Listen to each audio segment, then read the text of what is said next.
Baseball family, welcome to this week's episode. We are going to talk about Miguel Cabrera, baseball cards, and the Texas Rangers right now. 9+ Us presents the Baseball Together podcast with your hosts, Blackjack Brad and Kansas City Little Big Briggy Blue Eyes. And now, Baseball Together. Welcome back, baseball family, to another episode of the Baseball Together podcast. We are so excited that you're here with us, and as always, I am Brig, and to my this side is Brad the man. Hey! You moved is what you did. I guess relatively speaking, I very well may have moved. That's true. I can move us. Check it out. Look Deal at with that. it. Okay. Now he's All right. now he's over here.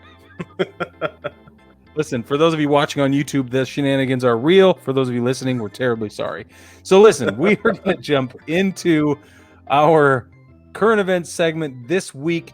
First and foremost, we cannot help but congratulate Miggy Cabrera. He is now in the 500 club, a storied career, and is absolutely touched off. I don't know. I hope he continues to play, but if he doesn't, boom. He made it to 500, and it's thrilling. I'm jazzed for him. So excited, and that? he's the ninth player to hit 500 home runs while maintaining a 300 batting average. I mean, there are guys who hit the 500 threshold, fell out of there. I think. Did you see that video today? I think it was Alexander Trout posted it to the group, where he said that he's the third player to fit in the ninth slot because Alex Rodriguez was there, fell below 300, and then somebody else came in. I think it was Albert Pujols, and his has fallen below 300. So if he maintains that 300 average, which I'm sure he will, the kind of hitter he is, he'll maintain that ninth spot until somebody comes and surpasses him, whenever that is. And it's very likely to happen. It's amazing, but let's talk about the future because Brad sent me a graphic today that was terribly interesting. Brad, do you want to kind of explain what the graphic is, and then I'll get into the research we did? Yeah, so what it shows is the top 5 current home run leaders. So you've got Albert Pujols at the top with 677. Then you've got Miguel Cabrera with 500. And then it drops down. You got Nelson Cruz, 443. Robinson Cano, 334.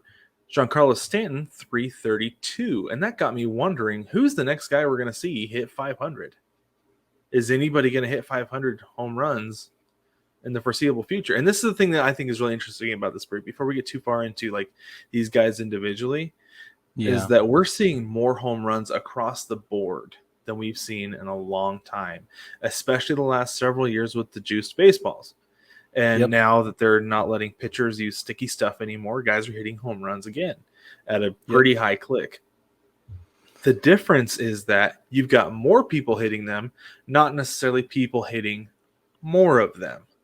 Right. That it's more evenly distributed with guys hitting home runs, and part of that is still with the Lonchego thing. They want more guys hitting the ball deep and in the air, but at the same time, guys are not hitting hardly 50, 60 home runs anymore. I mean, I don't remember the last time somebody hit 60. It's been a long time. So seeing this list, you mean in a single season? Yeah, in a single season. You've got Nelson Cruz is 41. Robinson Cano is currently serving a season-long suspension for PEDs. He's 38, and if he gets one more, he's done. Like donezo done. And then Giancarlo Stanton is 31 with 332, and he's 31. Did I say that 31 with 332? Yeah, 332 home runs at 31 years old. And he might get there, but he strikes out so much that I don't know what's going to happen in the next day with him. I don't Sometimes between plate appearances, honestly. Yeah. So who knows? Like, I don't think any of those 3 guys are going to be the ones to do it because Nelson Cruz is too old. He's batting like $150 since he's joined the Rays. Robinson Cano can't stay on the field, and Stanton's not consistent enough.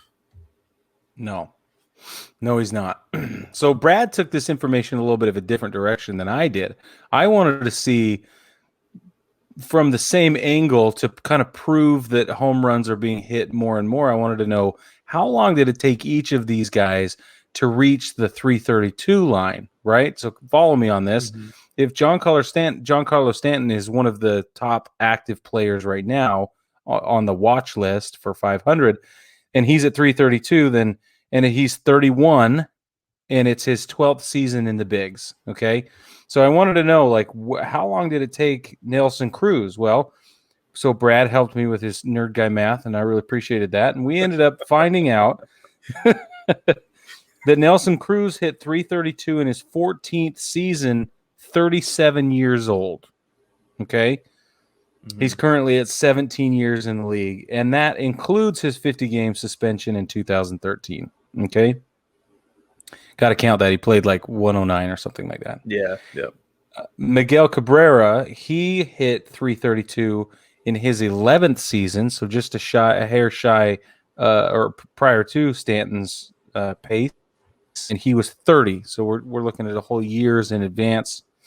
And then Albert Pujols hit 332 in, hope you're sitting down, his 8th season in the bigs, because he was 12 when he started, and he was 28 years old when he hit that.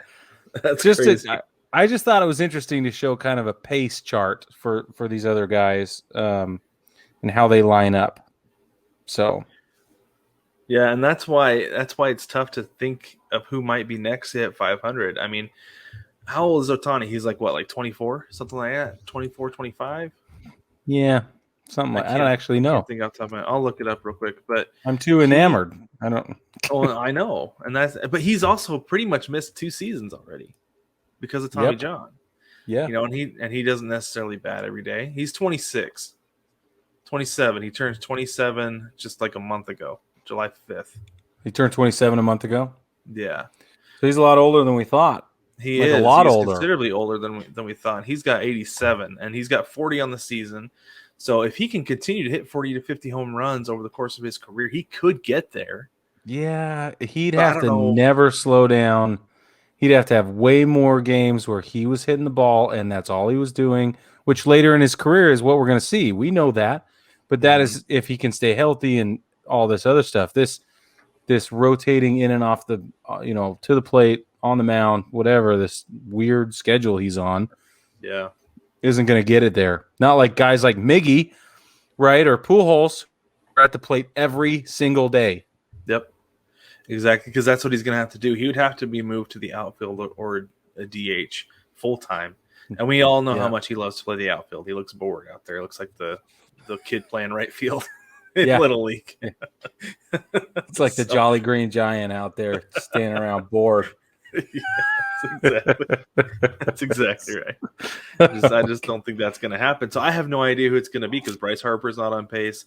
No. Tatis, I don't think is on pace because I don't. No. I mean, he hits big home runs, but I don't think necessarily the quantity is going to be his game going forward. Vlad, maybe I don't know. I don't know. It's tough. But the thing is that we've got to go that young, right?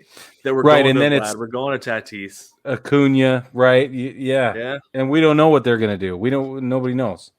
Yep. It's crazy to think about that. It's gotten to be that big of a milestone. Like, don't get me wrong, 500 is a big deal, but it's getting to be even bigger than what it was before.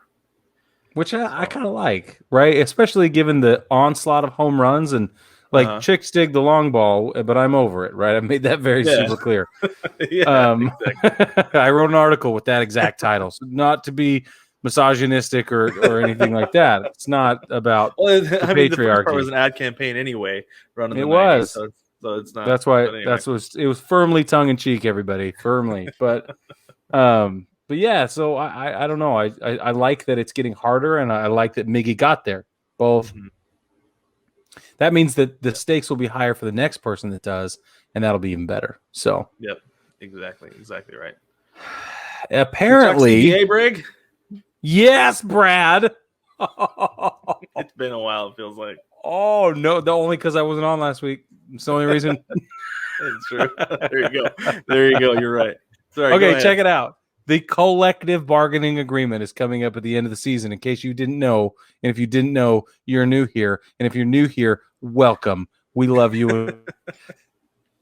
But also, you need to know that at the end of this season, they will be renegotiating the collective bargaining agreement. It just happens to be my pet topic. And Major League Baseball has proposed a salary cap and a salary floor. This, for those of you listening at home, we just threw our arms up in the air. This is astonishing. This is literally astonishing. This is what we've been hoping for and calling for. Of course, we don't know what the terms of this are, right? And we're not sure what the details will end up being versus what the proposal says, etc. But we know baseball needs financial help at the player level. It's got to happen. They need financial help all over the place, but we've got to fix it at the performance level, because if we can do that, then we can transfer that money elsewhere and fix the economy of baseball. We should get an economist, get in the mailbag and send us a message so that we can bring you on the show and talk largely about the economy of baseball, because it's an enormous topic and we are fanatics but unqualified to actually tell you what's going on. It's the economics of baseball with the hand in glove with the competitive balance of baseball is what it is. And this would go a long way, because this is one of the things that I saw about this that I thought was excellent. So it would be, like we said, salary floor, salary cap. And there are teams in the league who don't want a cap or a floor because they're like, well, we can't meet that. You know, that's not profitable for us. Like, that's the whole premise of the movie Moneyball, right? Yep. We can't compete with those guys because we don't have the money in our pockets. Well, what this would do is teams that go over the cap, because there's always going to be one or two teams that are willing to buy a championship going over the salary cap. That luxury tax that goes over the salary cap will go to those teams that have a hard time meeting the salary floor. So it really legitimately levels the playing field financially for everybody in the league. So, Brig, I'm sorry, but your Yankees aren't going to be able to buy every free agent on the market unless they want to help the A's field a championship team, which could be dangerous for the rest of the league. We haven't done that in a while, first of all. Second of all, can you point out the Dodgers, please? That's true. The Dodgers have the highest payroll in the league. So let me rephrase that. The Dodgers are going to help the A's actually make it to the World Series, because what they've been able to do with spending next to no money at all, same with the Rays. The Mariners have one of the lowest payrolls White Sox in the league right now. The White Sox. Look at what Tampa Bay did for the last 6 or 7 years. So the Dodgers and I think the Padres have a big payroll right now too. They're going to help other teams improve by paying their players more. Yep. Also, I think it's a great way to go. It's a great proposal. It could lead to an even better solution, I think. I don't know that this one needs to be what's accepted. What needs to happen is something like this, is what I'm saying. So this is great. Even if it's a starting point, we kind of get jerked around during the CBA, which we're not going to be a part of anyway, but get jerked around at the CBA negotiations. It'll be fine, because I really hope something like this is what we see that's better. It can get worse than what we've just described, but I think it can get a little better as well. So we'll see. And we know with conversations that we've had with people that because the players didn't propose it, they're not going to accept it. They're not going to like the cap part of it. They're going to like the floor, because that means the owners have to spend the money, right? But I think that this is a good start to meeting in the middle somewhere with this, because the owners need a salary cap and the players need a salary floor. So I think it's a good start to meeting in the middle, and eventually the owners, if it's going to happen, the owners are going to have to accept a proposal from the players, and it's tough because they don't like each other, so it's really tough. Right, and that's why I say this is not likely what we'll see, but something like it would be totally acceptable if it's good. Yep. So exactly. Okay, so the Yankees and the Braves are both on a tear, 9-game win streak each, and this will have ended by the time you hear this, because they're currently playing top of the 8th. Yankees lead 3-1. Can I get a woot woot, Brad? Yeah. You're like, no. I won't, and we'll get there later. We'll talk about why not. Fine. I know what you're going to I say. will not give you a woot. That's okay. It's okay, dude. It's okay. I know you're harboring all kind of bias from 1995 on. It's fine. It's okay. Weirdo. Well, so like you said, the top of the eighth, 2 outs, bases are loaded. Yankees are up 3-1. So one of these teams is going to lose because they got to, and their streaks are going to come to an end. And to be completely honest, I would love to see the Braves rally and just actually bring the Yankees back down to earth because they've been playing out of their minds for the last month with a couple of nobodies. It's amazing, dude, to watch the young kids and the storylines. It's the coolest. So let's talk about Luke Voigt for a minute, honestly, because let's talk about a big deal. So they bring in Anthony Rizzo, and Luke Voigt feels all sorts of disrespected and saying things like, I deserve to play just as much as he does. And it's like, no, you don't, because that's Anthony Rizzo, first off. And then they give Voigt a chance. And it's like, dude, okay, maybe you do. You do. Dude, he led the league in home runs last year. Oh, I know, but he's not Anthony Rizzo. But he was in the top 5 MVP voting too. I don't care what your name is. I don't care what your name is. So this is my thing, Brig. This is my thing right here. So did you hear what Rizzo told Odor at third base? Odor got moved to third base for the first time in his career. Yeah. And he said he was worried about making the throw, and he said, just throw it, I'll catch it. Just throw it, I'll catch it. That's what your leader does. That's the kind of leadership the Yankees needed. That's why they're winning. Agreed. And you don't pull that out of your lineup. No, you're right. I can't disagree with you. You keep that guy in the field every single day. And Luke Voigt, though, man, I don't know if the Yankees bring back Rizzo if Voigt keeps playing like this. But do you have somebody around to kick him in the butt to keep him motivated? Does he need it? No. Who, Voigt? Yeah, Voigt. No, he's just had injuries, dude. It has literally nothing to do with motivation. It's all injury bug. That's it. That's it. Because when he's on the field, he's killing it, right? Yeah, that's an issue, though.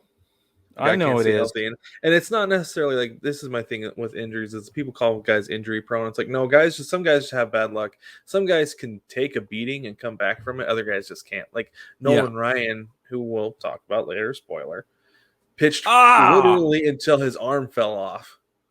And some guys just can't do that. It just depends on individuals. Honestly, it's a different culture today than it was then. It has nothing to do with culture. It has nothing to do with culture. But it is a different culture. And I'm talking about personal culture. The dudes coming up today have a different personal culture than Nolan Ryan did. They think of themselves differently. They're allowed to think of themselves differently. They're allowed to approach the game differently, and they do. I think what it comes down to is Nolan Ryan was country strong from the day he was born. Not all these guys are. And that's a big part of it, I feel like. But that's in your brain, dude. That's what I'm saying. Like, there's a bunch of that country strong, resilient, push through the pain stuff that Nolan Ryan brought to the table that some of the guys today they don't have to. They're not being asked to. There's not a culture around don't go to the doctor like there was back then, so that you keep yourself on the field and you find a way to adapt and overcome. Like, that's how it used to be. It's not that way anymore. I don't know. Well, I don't know either. I don't know. It's different. It is different, though. It's just different. I don't know if it's stock or if it's culture or what. I think it's culture. I think it's the personal culture interacting with the society that they're a part of, and that is what has conditioned them to think that it's okay to go to the doctor, whereas it wasn't okay to go to the doctor back then. That's it. It's simple as worried about being Wally pipped then too. To be honest. Right. That's right. Is it just simply I don't want to get replaced? Yeah. And it's not the same. It's not the same now. But speaking of getting replaced, Brig, top Topps has been replaced. Yeah. Now, this is the thing that's crazy to me is that Topps is the official baseball card of Major League Baseball for 70 years.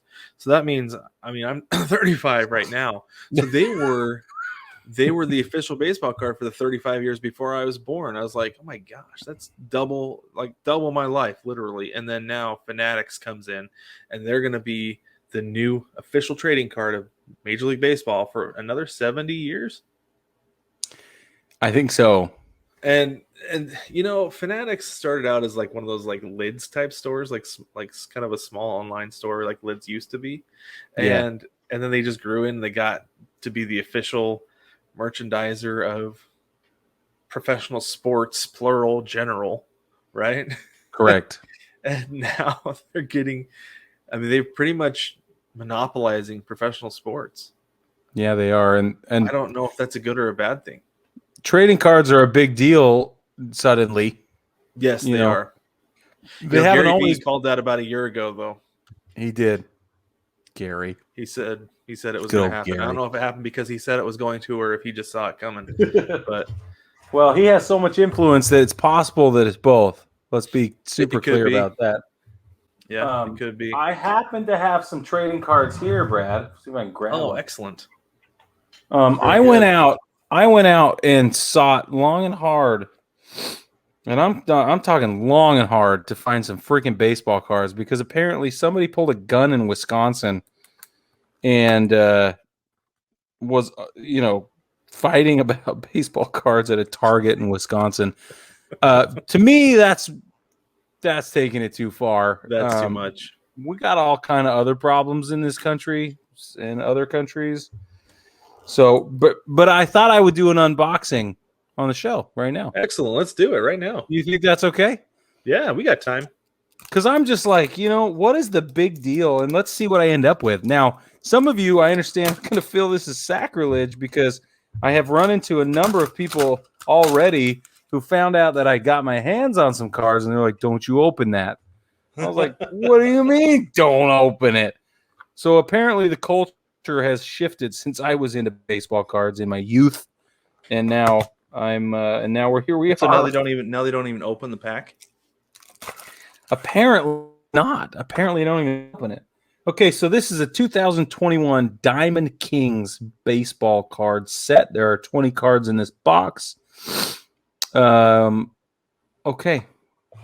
The box was abnormally large for the size of the cards. I noticed that one of the last times that I bought baseball cards when I was younger, I bought this box. It was actually a box of cards. Came in a cardboard box. It was a little bit more expensive. Yeah. It might have been like $5. Yeah. And I was like, oh, sweet. These are going to be awesome cards. I opened it up. There was 4 cards in the box. And me being about 10, 11 years old, I did not think to look at the quantity. I was looking at the quality. There were 4 cards in the box when I was thinking I was probably going to get at least 15 to 20. It's very disappointing. But okay, what you got in there, Brig? Anything good? First one, Christy Mathewson. Christy Mathewson. If you don't know that name, look it up. Lucas Giolito. Nice. Tony Gwynn. Solid. Can't beat that. Juan Soto. Yeah. Nice. That's really good. Yeah, Eduardo Olivares. Harvey Kuhn, Detroit. Looks like he played in he was born in 1930 for what it's worth. This card is number 3, unless that's the number he wore. Yeah, he wore number 3. Let's go through this faster. Jorge Mateo, San Diego Padres. Shoeless Joe Jackson. Would you look at that? I got a Joe Jackson card. That is timely too. Nice. Dude, it is timely. So I live in Greenville, South Carolina, where he played in the middle leagues here, and his home after he left baseball and bought a home here is the museum. Got a Joe Jackson museum here. There's a bronze statue outside of Fluor Field, our local minor league club, of Joe Jackson. It's as close as he got to baseball. Poor guy. Yeah. Casey Mize, Detroit. San Diego, Young Kim. What is this? This is some kind of fancy dance thing. What is that? I don't even know. Dude, it's like a piece of foam core with mesh backing inside 4 cutout. Let me show you. There are 4 cutout mesh those back. Look like pieces of those look like pieces of a jersey. They do. But it's on That's foam cool. core. It's for Victor Robles, outfielder, Washington Nationals. Yeah, that seems like they put a piece of his jersey in there. That's sweet. Well, 4, because there are 2 whites, 1 red, and 1 navy. Okay. Yeah. Oh, dude. This one, this one's inlaid, so the border of the card is red. That must indicate that it's some kind of fancy pants rarity, which is cool, but it's none other than Sandy Koufax. Nice. I like that. Yeah. That's very cool. Boy, I lucked out, man. Ryan Jeffers of Minnesota. The man himself, Nolan Ryan. Oh my gosh, Brig! I was just looking through. So I actually have a stack of cards I keep on my desk just for something fun. And I have a Nolan Ryan as well. Shut up. True we will have Nolan Ryan cards. True facts. Jeez. That's awesome. Yeah, so I bought a pack like 5 years ago. Yeah. Just for something to do. And there's some pretty good stuff in here. Like I've got there's a Nolan Arenado. I've got a Salvador Perez. There's pretty solid. Some pretty solid names in this stack. That's cool, man. We go through the rest of these really quick. We got a Bo Bichette. They call this the elegance card for those of you watching. It's gold leafed. Wow, and that is very elegant. shiny. George Brett. What the heck? Kirby Puckett. This is rigged. This doesn't make any sense. Dalton Varsho. Yeah, right. Travis Blankenhorn and Jazz Chisholm in Miami. That's the entire deck, ladies and gentlemen. That was mind-blowing. My 11-year-old self is giddy, to say the least. Maybe 9. I don't know. I can't remember. But I know, but that Jazz Chisholm card, that's a good. Hold on to that one for sure. Right? Yeah, that's a good one. That's a good one.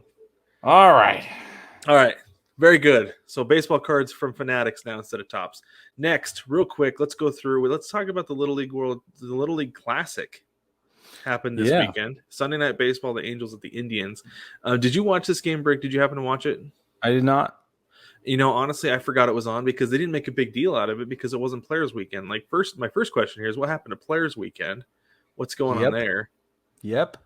You know, they let these guys on these 2 teams do their thing with their bats and their shoes and everything and have basically a Players Weekend, but they don't spread out to the rest of the league. I thought that was kind of Bush League because we all like Players Weekend. The jerseys, the hats, the bats, the cleats, everything about it. The cleats. Yeah, the bats and the cleats for sure. Yeah, except for those black and white jerseys and uniforms. We didn't like that. That wasn't good. No, that was trash.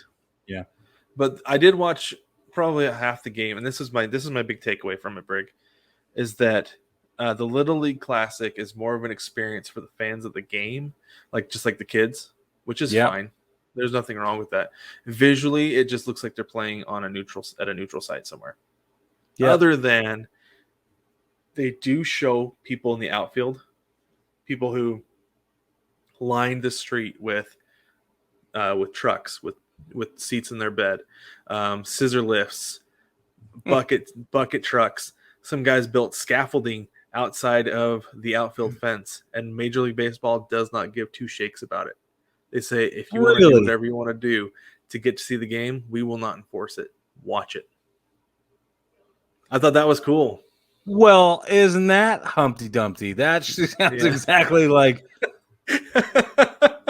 where are all the king's horses and all the king's men? I feel like that's what right looks like. Yeah, it was cool. It was that part of it was actually pretty cool to see that there's all those people who were figuring out their own way to watch the game from outside the stadium, and they were just like, "That's fine, that's cool. Do what you got to do." But next year it'll be the Red Sox and the Orioles playing that game. I don't know what that's going to look like because the Red Sox right now are not playing well. The Orioles are not good. So No, it's worse than kids. that. Those poor kids. The Orioles are the absolute definition of what's wrong with baseball right now. Yes, that is correct. So, but let's talk about that foul pole yellow Crayola bat that I did happen to catch. I know it. I know it. It was awesome. Oh, man. Yeah, and that was the thing that like caught my attention about it. I was like, wait a second. They did still do the bats. Yeah. You know? So they kind of got I don't know. Kind of missed an opportunity there. It's a bummer. But I don't know. Maybe we start another petition. We start a petition and we have Major League Baseball bring back Players Weekend. Yes. They should have Players Weekend every day during this season. Something. You said we both want it increased. No, every other month. No, every other month. I don't know. I just think it should be all the time. Let them do whatever they want with their bats. I don't care. The bats are exactly right. Just let them do whatever they want. Yep. Really quick, Brad, let's talk about the LA Dodgers City Connect uniforms. What do you think? Bad. They're so bad. They're so bad. Wow. They're so lazy. So this is the thing. So like I don't like that whoever at Nike is like, let's just do it all like a color. Let's pick a color. Dodger blue. Let's do the whole thing. Dodger blue. No, just do a jersey. You don't need to do the pants. They look like sweatpants when they're colored because everybody wears them so baggy now. They look like sweatpants. So do just gray or white pants. That's all that needs to be done. And then all they did was push the regular logo over a little bit, make it a little bit smaller, and put Los in front of it. It's like I'm pretty sure they sold this jersey about 7 or 8 years ago because we had Los Marineros, we had Los Gigantes, we had I don't even know. There was a bunch though. And I think that this is the same jersey they sold during that time. Whoa. And then the hat low-hanging fruit is the biggest offense of the entire thing, in my opinion. Because I think they took that hat off of Lids for a Lids limited run series that just said Los Dodgers on it. I'm like, I'm pretty sure that hat was for sale 5 years ago. Same thing. Yeah. It's like it was their last release. Like, oh shoot, that's due today. And then they threw it together. I got a cup of dirt. It's a cup with dirt in it. I call it cup of dirt. Just put an F on there and let me go home. That's exactly what that is. I did my job. To be fair, is Brian Regan. That is not original comedy. Do not come after us. We love your work entirely. So those of you who do not know about Brian Regan's stand-up comedy, it's absolutely hilarious. Get after it. Yes. Pitter patter. Let's get at her. Well, what did you think about him, Bray? Oh, I agree with you. It's so bad. It's so lazy. It's lazy. I do like the all blue. I like that they kept the red letters. I like the Los Dodgers. Cool. The promo ad that they did with the graffiti art on the wall, that was the best terrific. Part of the whole thing. It was great. But I feel like they were pushing a narrative that sold their laziness rather than authentically like representing the culture all the way. And that's where it rubbed me wrong. Like you take the Miami one, you're like, oh yeah, and they're great promo. But this one was like, you know what? My head, like Brian Regan said, a head popped off the pillow. Like, oh no, that's due today. Yeah. So I don't know. It wasn't my favorite experience, and I feel like that's okay. We can move on. Honestly. Yeah. I do. Against all the other City Connect jerseys, it's a crime, and they end. There you go. All right. Before we take a break, let's do our quick weekly wild card update. So. At the top of the American League, we have the Rays with the 77-48 record as of this moment on Monday night. And then we've got the Astros leading the West and the White Sox leading the Central. Yeah. Nobody's going to catch the Astros. Nobody's going to catch the White Sox. Those teams are going to wrap up their divisions. They're going to win them. I don't think the A's are going to win the West. The Rays, on the other hand, Like they have like a 5-game lead over the Yankees about? Yeah, I think it's 5. Let me look. I'll look really quick, but I'm four and pretty a sure half it's games. okay. Yep. So 4.5. There you go. Yep. that's because the Rays could go lose 7 in a row, and I wouldn't be They surprised. could. No, they could. But the Yankees would have to win those 7. Right. They just won 9. Yeah, they did. Sorry. But so then the Red Sox have fallen off the face of the flat earth, and Flat they're Earth, 71-55. Sorry, Mike. And Dad. Sorry, Dad. I don't know. For those no, I come from an entire lineage of Red Sox fans, and I don't know what happened to them. It's so sad. It's bad news, man. Bad news, I would Bears. be surprised. So you've got the Red Sox in the second wild card spot, and then you've got the A's and the Mariners behind them. The A's are half a game back. The Mariners are 3.5 back at this moment. We could very well see the Red Sox completely miss and even fall below the Mariners at this point, because the Mariners are, like, I'll be honest with you, man, playing pretty good ball right now. They are definitely out kicking the coverage here, like exceeding anybody's expectations. And thanks, Jason, for that term. But like, it's honestly, here's the thing with the Mariners, Brig, is I thought they were going to be a 500 team, maybe like slightly above, win 84, maybe 85 games. Okay. Yep. I didn't think they'd be on track to potentially win 90. They're close. They're getting the thing that stinks about that is being in their division. You're still missing out because you're behind the A's and the Astros.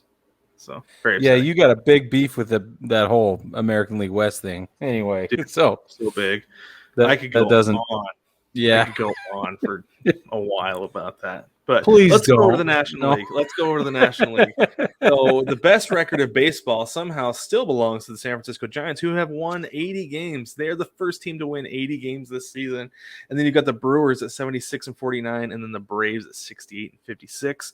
The Dodgers sit on top of the National League wild card, with 78-47 record, which is just bananas that that's a wild card team. They're 9.5 games ahead of the next team. Because then you've got the Reds, who have surpassed the struggling Padres, who fired their pitching coach, by the way. That's basically a footnote. And the Padres are a game back of the Reds. Now, behind the Padres, you've got the Cardinals. I don't think the Cardinals are going to be able to do anything. The Phillies got swept by the D-backs. They're in a bad place right now. I'm writing them off. I thought even last week they were going to be able to make it. But, dude, after watching the Phillies in person, I don't know what it is about that team, but you just don't have any confidence in them. Like, Bryce Harper hit a home run at the game I was at, fist pump, and it was amazing. But it was the most exciting thing you saw from the Phillies all game. There wasn't even anybody on base, like, ever. I think they got 3 hits in the game. Wow. Yeah, it was. Sounds like the Red Sox. It's a strange experience watching the Phillies. So it's really bad. And I think the Padres are in Arizona. That's bizarre, dude. Yeah. I do think the Padres are going to overcome the Reds and make the playoffs, but that could change next week. I might tell you something different. Well, they are making changes rapidly to make sure that happens. So we'll see. I don't know. They are. Yep. They are for sure. Well, let's take a quick break. When we get back, we're going to talk about our Texas Rangers Mount Rushmore. Take me out to the ball game. Take me out to the crowd.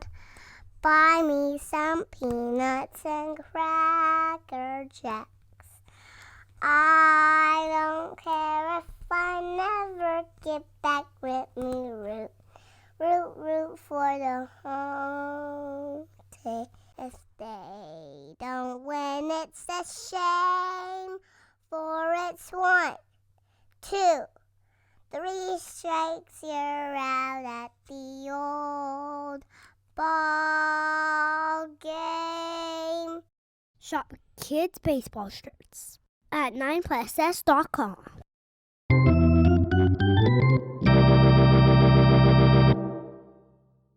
Welcome back, baseball family. Today, Brig and I are going to go through and we're going to present our nominations for the Texas Rangers Mount Rushmore. Brig, though, before we get too far into this, is going to present you with the history of the Texas Rangers and, wouldn't you know it, the Washington Senators. All right, now to be brief, and we've done this with all of the Mount Rushmores previously, we're going to kind of go through just a brief snapshot of the history. So this franchise, Texas Rangers, have been around for 61 seasons, 1961 to 2021, current, that is present.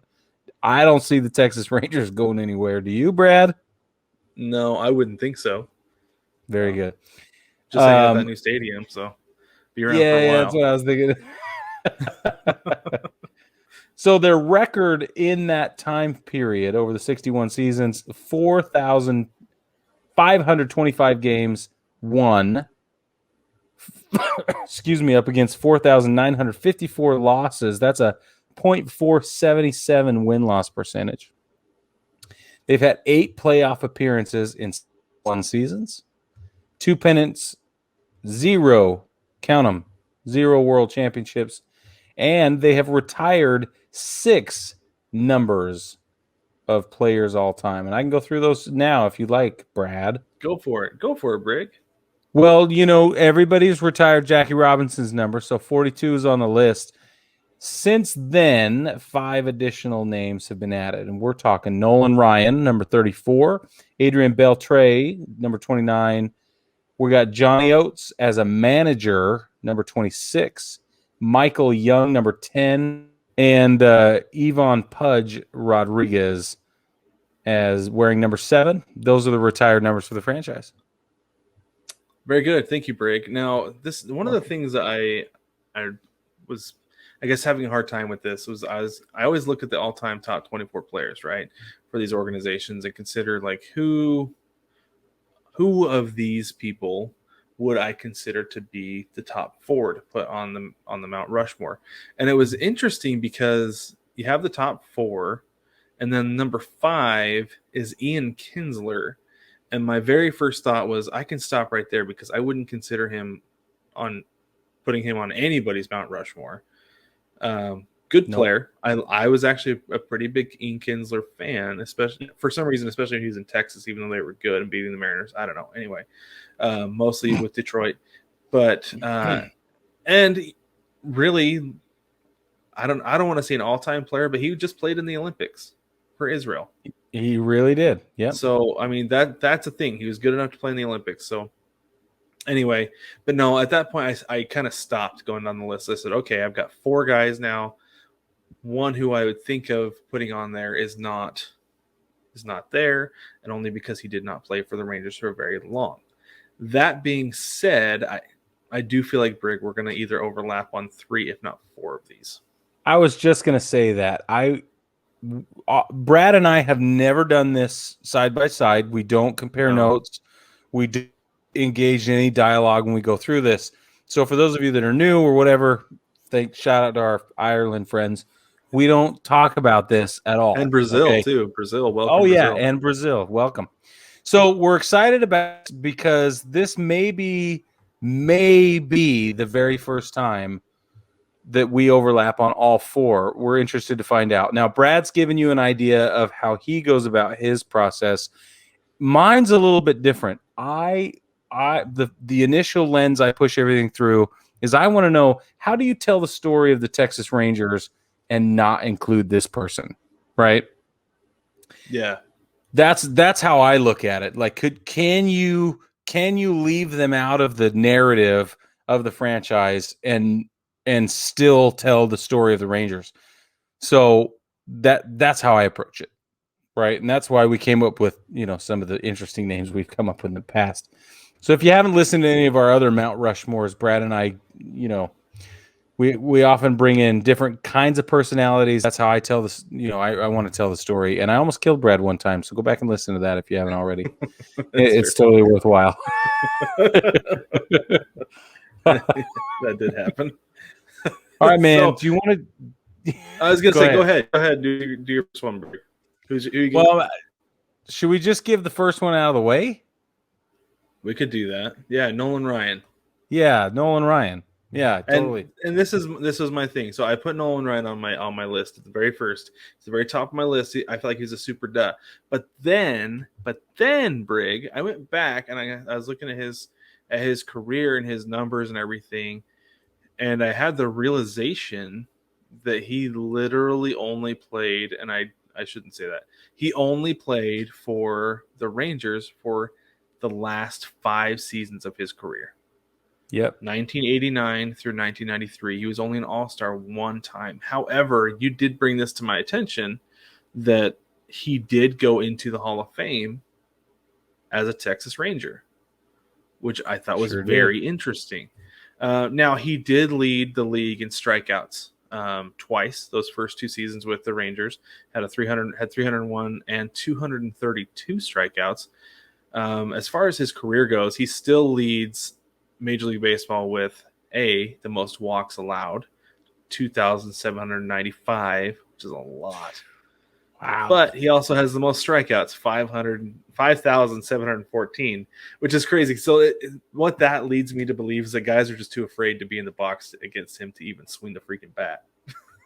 Well, and let's be honest, if there were robot umpires, how many of those would convert back over to one of the other categories? Yeah, it's true. I'm just saying. Yeah, like I would like to see exactly how many backwards Ks he has, because I really do think the guys are just in the box. They didn't know what to do. They didn't know, like, okay, he's either going to hit me or he's going to strike me out. Either way, it's not a great outcome. If he does walk me, that's fine. Yeah. He's like, I just don't want to be here. Exactly. Either way, I wish I was just about anywhere else. Pretty much. And the fact that he pitched so many innings. So he did pitch a total of 5,386 innings over the course of his career. There were a lot of complete games in there. A lot of complete games in there. Because, I mean, there were 222 over the course of his career. In his heyday with the Angels, you know, he was pitching. So he had 3 years in a row where he threw 20 plus, 20, 26, and 26 complete games in a season. Wow. So that's where guys are just not getting a chance to, like, not wet their pants in the batter's box. Right. There's no relief. Maybe that's where the term relief came from. Like, oh, please let me face someone other than Nolan Ryan. And the batters are visibly relieved, and that's where relief pitchers come from. Maybe. It's not so much the pitcher as it is the batter. You might be right. I might be crazy too, but I'm probably the lunatic you've been looking for. That's right. Exactly. Yeah, you know it. I do know that. But so here's the other thing too, is over the course of his career, Nolan Ryan threw 7 no-hitters. That's a lot for those of you who don't know. I don't have a whole lot of context for you, but that's a lot. Especially, I mean, even over the course of a 27-year career. The fact that 27, stop there and just think about that for a minute. Mm-hmm. 27 years in anything is remarkable. That's like marriages last that long, and that's it. You know, like, some very few are in the military that long, but that's it though. That's it. Yes. Well, so here's another thing. I just looked this up. So of those 7 no-hitters, 2 of them came with the Texas Rangers. So he was north of 40 when he was throwing 2 of those no-hitters, at least. And so, okay, here's another one for you real quick. I'm going to bring this back. So his last game came September 22nd, 1993 in the Kingdome against my Seattle Mariners. He gave up 2 hits, walked 4, gave up 5 runs, and basically, like I said, like it's almost like his arm fell off. But as he walked to the dugout, obviously upset, disappointed, could tell that his career was basically over at that point. He got a standing ovation from the fans of Seattle. Yep. So, No, pretty cool. and Pretty freaking cool. it's freaking cool. And he said, I felt it go, right? I felt it pop, and it was it. And he just kind of was like hanging limp, and he had to, he stood on the mound. You should see the video. The video is remarkable. He takes off his hat and he looks around, and that's when we all were like, whoa, something is definitely going on here. So a couple of statistics that I think are remarkable. His WAR has been calculated at 81.3. 81.3 wins above replacement for this starting pitcher. So that's remarkable. His lifetime ERA is 3.19. With all those complete games and all those innings pitched, better than anybody else. Like 3.19 over 5,000 innings pitched. And giving in his last appearance, he did not record an out, gave up 5 earned runs. That's essentially an infinite ERA for that game. Yeah. Which, one game and that many is not going to have that big of a weight, but still, if he had 2 of those, it could be significant. That's right. So that's over the course of 807 games that he pitched in. And what I think is he's a Hall of Famer, 8-time All-Star, part of the 1969 World Series championship. His number is retired in, I believe, Texas and in Anaheim, if I'm not mistaken. But he also 3 saves to his name. Oh, he's got 3 saves as a starting pitcher. Now, I don't know how that happens other than he's gotten pulled in, midway through, probably a playoff game scenario, and that's some winner-take-all type, do. Randy Johnson has a couple of saves for that same reason. Exactly, and that's what I was going to say. Can you imagine saying, dude, you know what? We need you coming in to close this out and make sure, and I know you pitched yesterday or the day before, but we have got to have you right now. And then there's no relief in that box. Like those dudes, they're like, well, should we just go home? Because I might actually die here. Yeah, you're right. So Nolan Ryan does have his number retired with the Angels. Yeah, and that to me, that shows just how remarkable he is. We could probably do an entire episode talking about how much we love Nolan Ryan. We shouldn't right now, but so he spent partial season 1966 with the Mets. He went on to play with the Mets for 3 or 4 more years. Then he was with the California Angels for 8. Then he was with Houston for 9, and he finished with Texas. And he has, as Brad said, chosen Texas as his Hall of Fame cap on his plaque at Cooperstown. So pretty remarkable guy, pretty remarkable performance. I don't think you can tell the story of baseball without Nolan Ryan. And if he played on that team, it's really hard to say you can't tell the story of the Texas Rangers without talking about Nolan Ryan. Texas boy, hometown, the whole shebang. Love it. Yeah, absolutely. I agree with you. Agree. Brig, why don't you go ahead and lead us into our next one? Okay. I'm going to go with another one that is, for me, a no-brainer. It's probably going to overlap with you, and that's Pudge. Ivan Rodriguez. Yeah. You can't tell the story of the Rangers without Pudge. He played catcher. He's a 5'9", 205 pounds. This dude is also in the Hall of Fame, MVP, 14-time All-Star, number retired. He's from Puerto Rico. Here we go. This is what I'm talking about. 68.7 calculated WAR. He, let me go if this thing will turn around and go. He played most of his career in Texas. He had a stint in Florida, Detroit, and then he franchised himself out for a little while, just like everybody does at the end of their career, specifically through the late 90s and early 2000s. But most of his games and most of his successes are in Texas. Yeah, and he got the World Series with the Florida Marlins in 2003. He was the catcher on that team. Well, and one of the things that I think is interesting is that he, like you said, he played the majority of his career in Texas.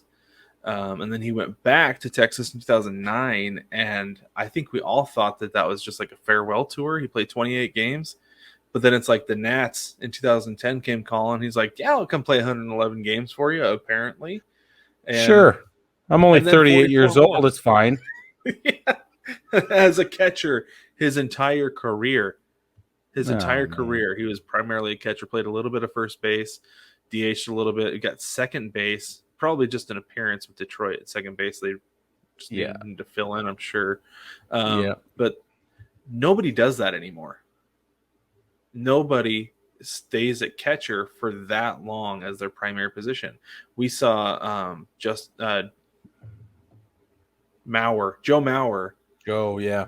Went predominantly to first base.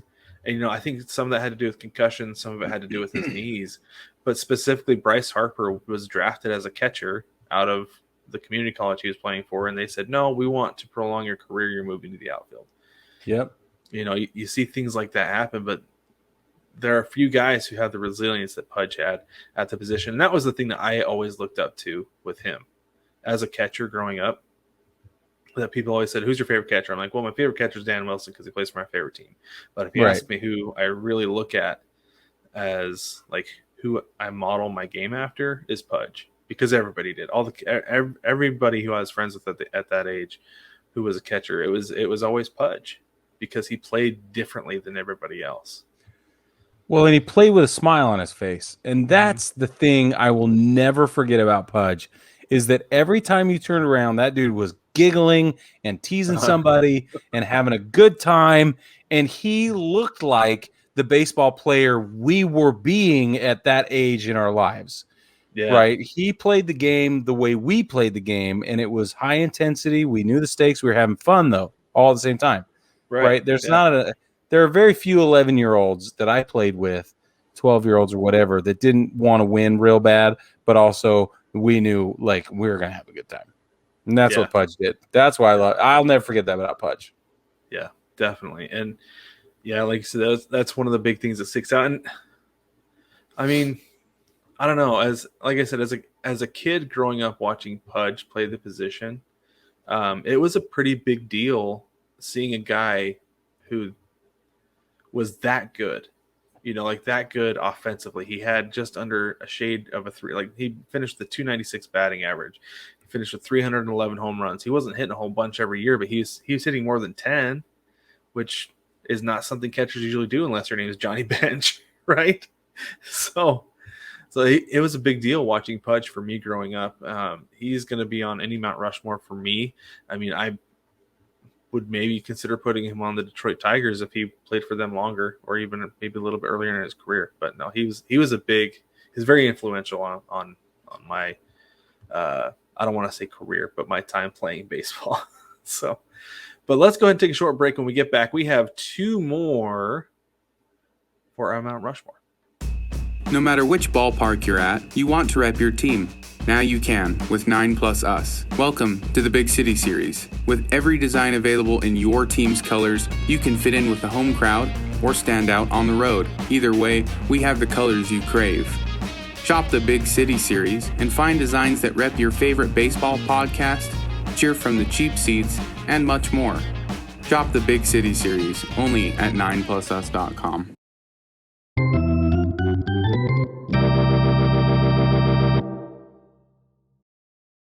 All right, welcome back, baseball family. We're going to go ahead and wrap up our Texas Ranger Mount Rushmore here. And 2 for 2 on the overlap, Brad. I think that's pretty remarkable. Mm-hmm. I think this one I'm gonna go ahead and search one up as well. Let's see if we overlap again. Do you want to do this? Yeah, let's do it. All right, I'm going with Adrian Beltray. Got him on my list. Yeah. The stakes are getting higher. Pause the show. Call your friends. Make sure you wager on this. If you're not betting on whether we overlap 4 for 4, I mean, are you even listening to us the proper way? I don't know. Well, and I want to know, if you're not betting on this podcast, what are you even doing with your life? So, what are you doing with your life? There's got to be at least 25 cents riding on this. At least. If your over and under doesn't come out to at least 25 cents, I'm going to have a problem. Said the man's never bet on anything in his life. All right. Brad, why don't you tell us why you picked Adrian Beltray? Okay, so Adrian Beltray, so one thing for me, first off, is that the heyday, like his best years of his career came in Texas. I feel like if you ask somebody who Adrian Beltray played for, the first thing they would tell you is Texas. Just average fan, not a fan of the Dodgers, Mariners, or Red Sox. They would tell you Texas. Because that's where we saw him have the most success. He had 4 All-Star years with the Rangers. 3 with the Rangers, 1 with the Red Sox. Mm-hmm. And having seen him play in Seattle the way that he did, which was not great, we refer to his time in Seattle as the time that he forgot how to play baseball or forgot how to hit. He's good defensively. He's very good defensively at third base for the Mariners. But he was not great offensively in Seattle, as so many players are when they get there. He was good in LA. He was pretty good for the Dodgers, but he was not as good anywhere as he was with the Rangers. And beyond that, I mean, that's where we got to know the personality of Adrian Beltray, right? The goofing off, just a silly guy. We saw him take a knee when he would hit home runs. Like he would swing and he'd go down on one knee when he hit home runs in Boston. Took that to Texas. He was goofing around a lot with Elvis Andrews. That was one of my favorite left sides of the infield around, because they would like steal fly balls from each other. They would mimic each other, catch a fly ball, stuff like that. It was fun to watch. It was a whole lot of fun to watch. Yeah. So I loved it. Loved his time in Texas. He was top 10 in MVP voting 4 times, won 4 gold gloves, 3 gold gloves in Texas.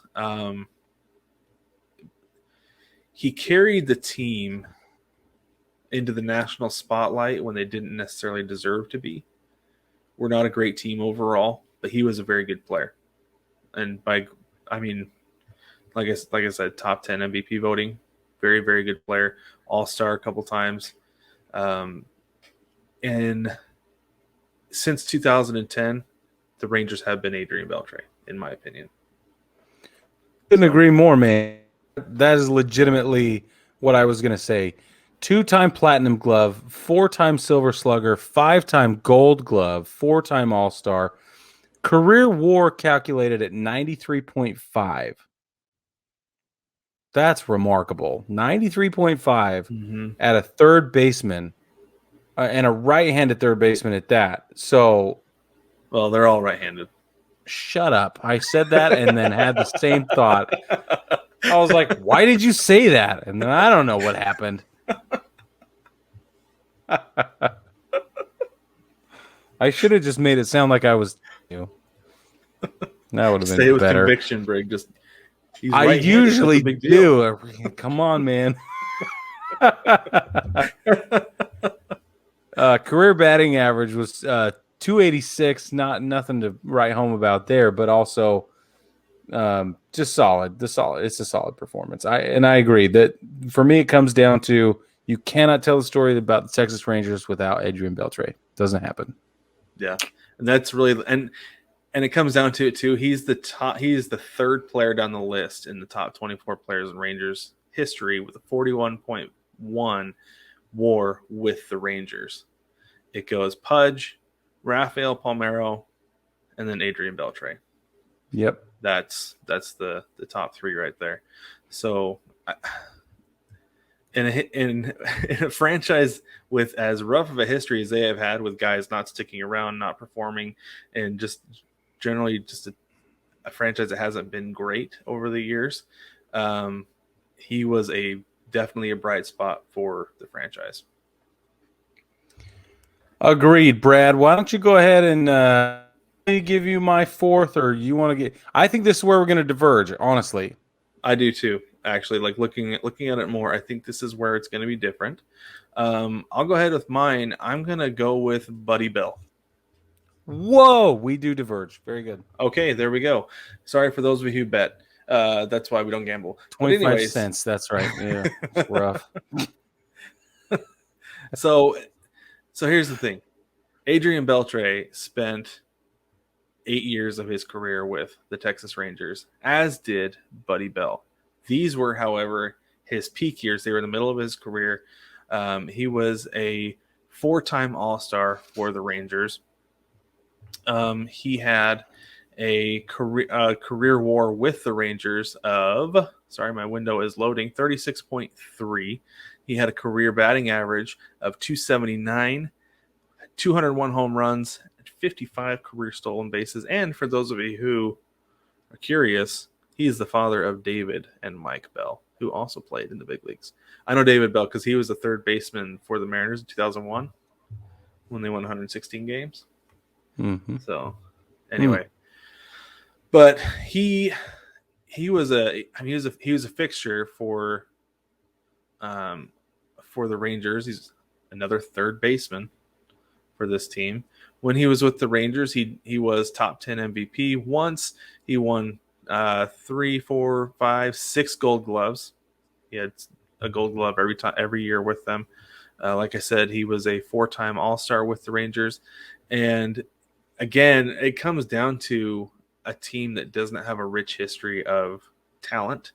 Pudge spent the most time with them, and after that, it gets to be Palmeiro, who, honestly, for me, I think of the Rangers and I believe the Orioles.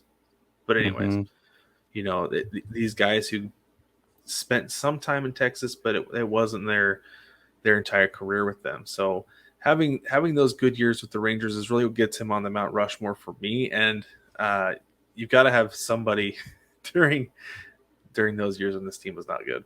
And, well, the 80s was kind of that time for the Rangers. So Buddy Bell is my fourth.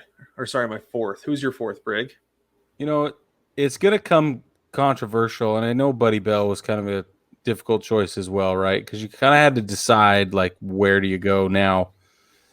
So mine's the same way, and I got to, but let me just clear the air first, okay? Before I reveal who it is.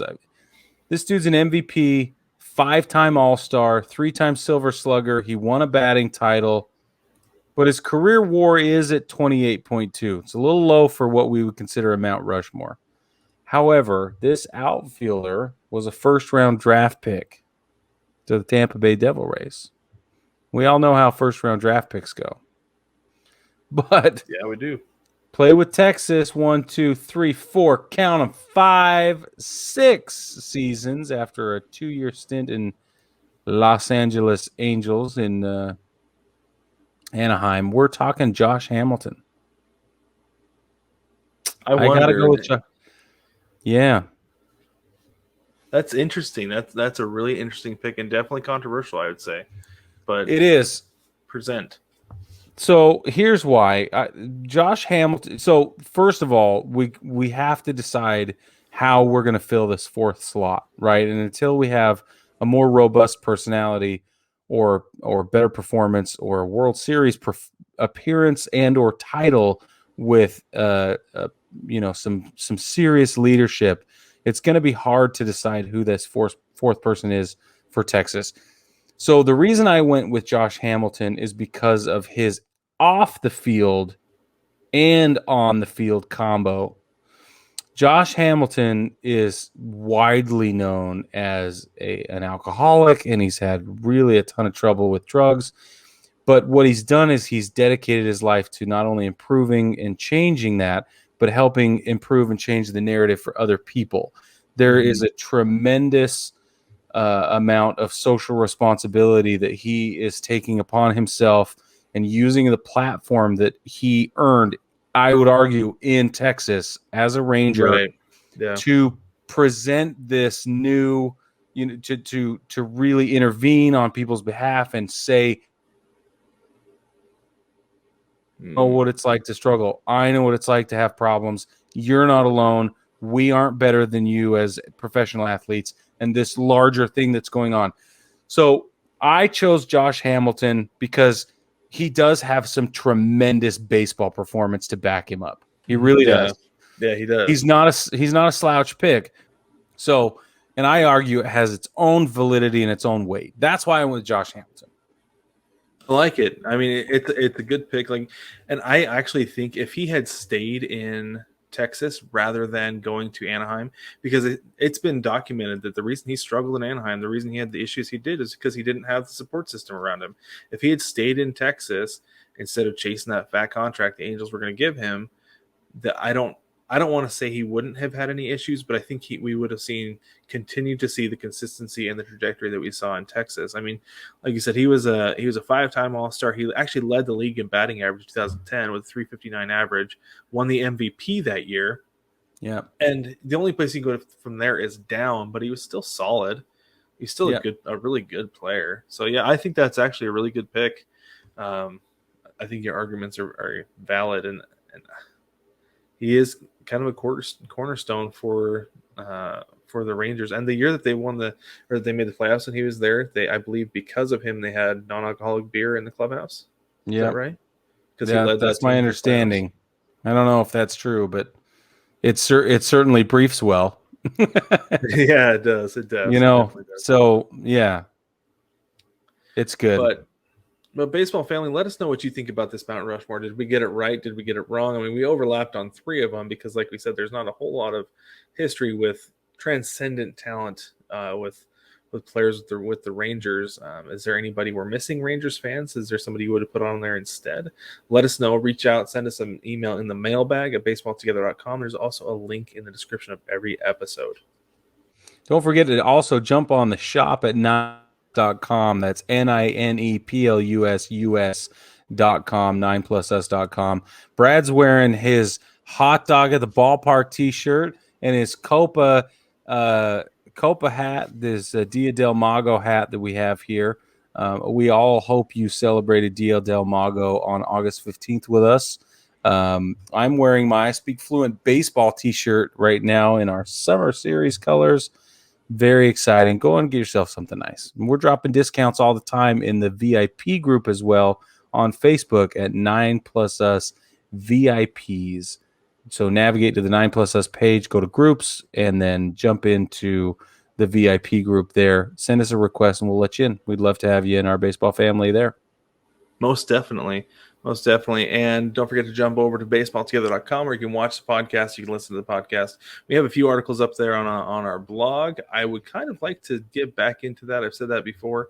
Have some topics I want to that have been itching my brain, I guess, that I want to get out on the blog there. We'll see if I can get to those. And I'll let you know for sure in the VIP group when those drop. But don't forget to like, subscribe, rate, and review the podcast. Let us know what you think. Send us some feedback. In Apple Podcasts, you can rate with stars and also let us know what you think. Or you can just send that straight through the mailbag on baseballtogether.com. There's always a link in the navigation. And with that, baseball family, we will catch you next week.